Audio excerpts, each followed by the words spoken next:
Hey, I received a question from a student recently, which is how do I go about improvising a solo? Or, let's simplify the question more. How do I solo? That's generally the way this question is phrased. And it can be an intimidating topic.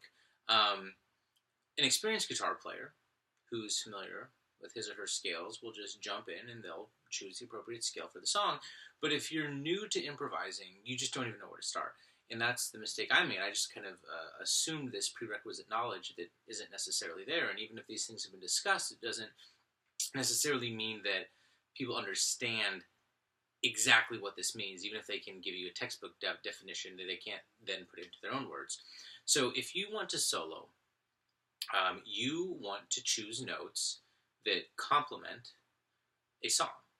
Um, so you have to think about things like what key is the song in.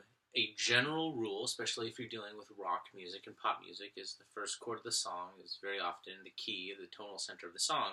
So let's say we've got a song that's in the key of E, where it starts on an E chord. A good way to test this is, does the song sound complete when I play E? So for example, if I were to play E, A, B, and C sharp minor, if I end on any of those other three chords, it doesn't quite sound finished. It doesn't sound like a complete musical thought.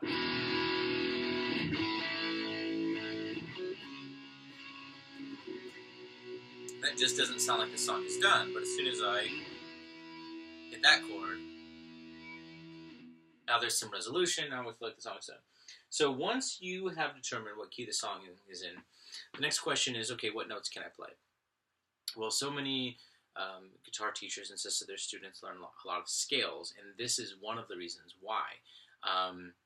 There are 12 different notes in music, 12 chromatic pitches, and it's a cycle that you go through the 12, and then the 12 starts over. You go through the 12, the 12 starts over, and you can go higher or lower.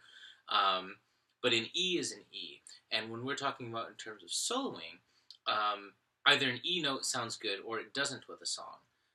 But perhaps E flat is the note that sounds good for that song.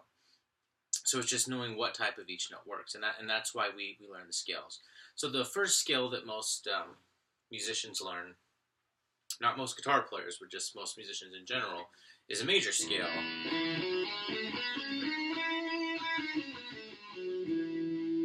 It's the basic do, re, mi, standard scale, standing building blocks. If you think about using this analogy of writing a book, the book is constructed of paragraphs and pages and chapters, but the alphabet is the most basic unit you could have. It's just these are the notes we have to choose from when we're writing our story or when we're composing our solo.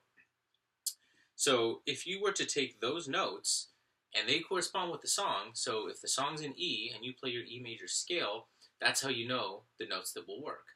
It takes away all the guesswork. And what's nice about that is you can essentially just put the notes in any random order and it will work. Now, any random order may not be the best sounding solo that you've ever played, but it won't sound bad. There won't be any dissonant notes in there. So I've got this backing track queued up. This is on YouTube. I borrowed this from Guitars Playbacks, and this is called Backing Track Rock Pop E Major. So this is what I'm going to be playing along with.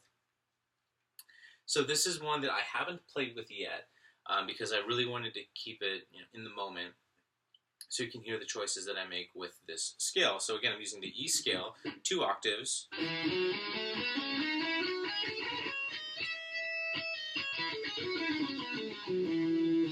I can play anything I want, but I have to limit myself to those notes. So I'm going to start this track, I'm going to play along, and again, I can only play from those notes. I can play anything I want, I can bend, I can slide, I can speed pick, whatever, tap, pull off, hammer on, but I can only use those notes.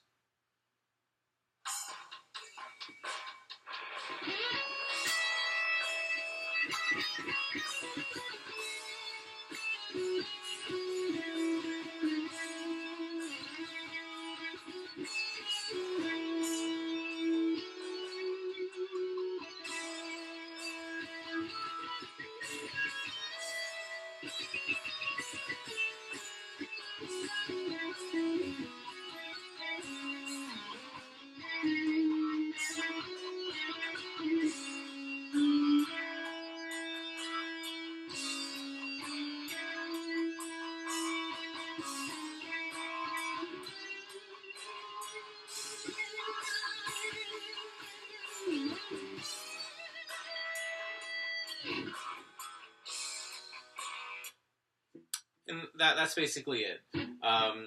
Now, I did begin on a few notes that were not in the scale so that I could bend up to a note that is in the scale. For example, G natural, to bend up to get that G sharp, which is in the E major scale. For as long as the note you end on is there, then that will always work.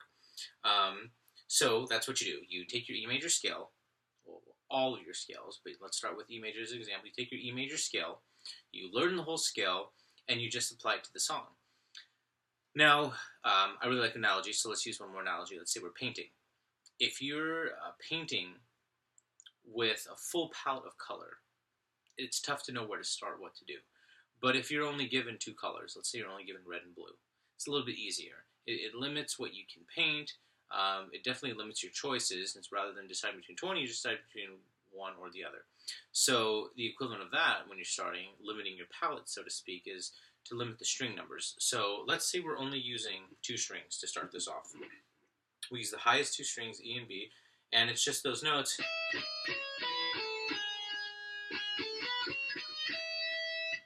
Just doing only that. So I'm just going to start this track off from where we left off, and I'll limit myself to playing those notes.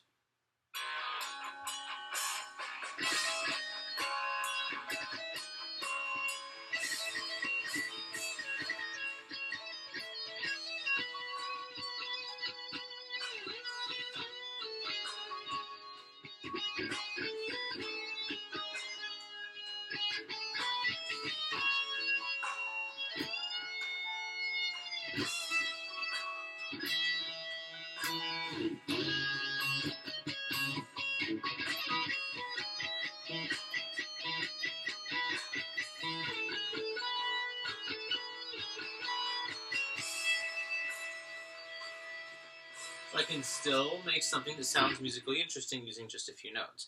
So do that. Get to the point where you feel comfortable and you can navigate with just the 2 strings and then add another and then another and another before you know you'll be on all 6 strings. And this kind of segues into the next part of this question, which is, what about the other types of scales? Like the major scale is just one. There are so many different scales. Well, I mentioned earlier that the standard scale that most musicians begin with is the major scale. That's all musicians. That's including trumpet players and saxophone players and pianists. Guitar players specifically start with the minor pentatonic scale or the blues scale. The blues scale just has that one extra note added into each octave. So going up the, let's just stay with E because that's what that track is in. E minor pentatonic.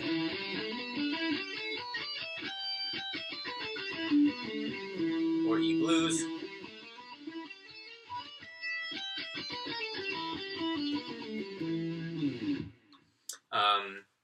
A lot of people use those interchangeably. When I demonstrate this, I'll limit myself to only using the pentatonic, although the blues is fine too. So the major scale contains only notes which complement a major key.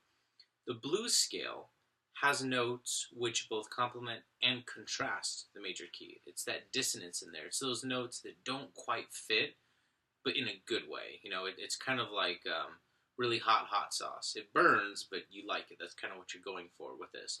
So we want just that little bit of dissonance in there.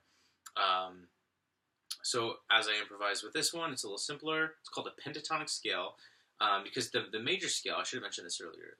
So I said there are 12 different notes in Western music, and music that we play in countries that were colonized by European countries.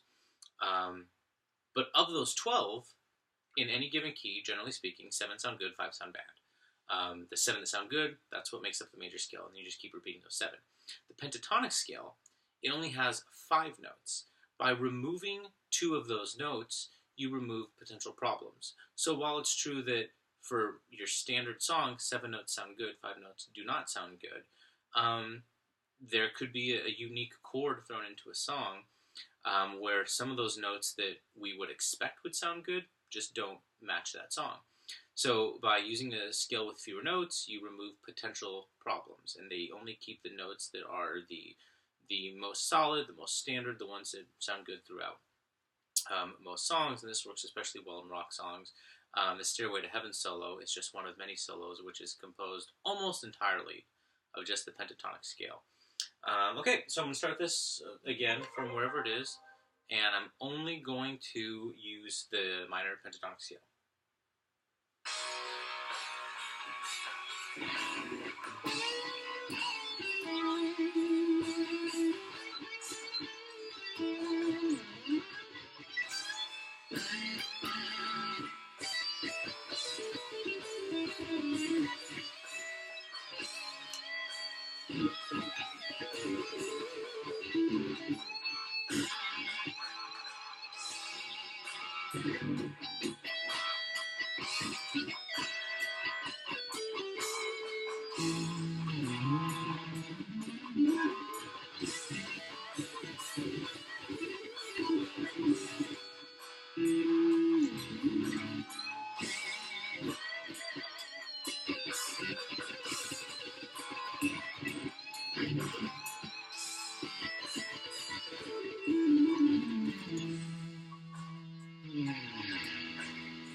So that's sort of intro to soloing. So just to recap this idea here, any song has certain notes that are used in that song and certain notes that are not used song. Generally speaking, there is one type of each letter of note.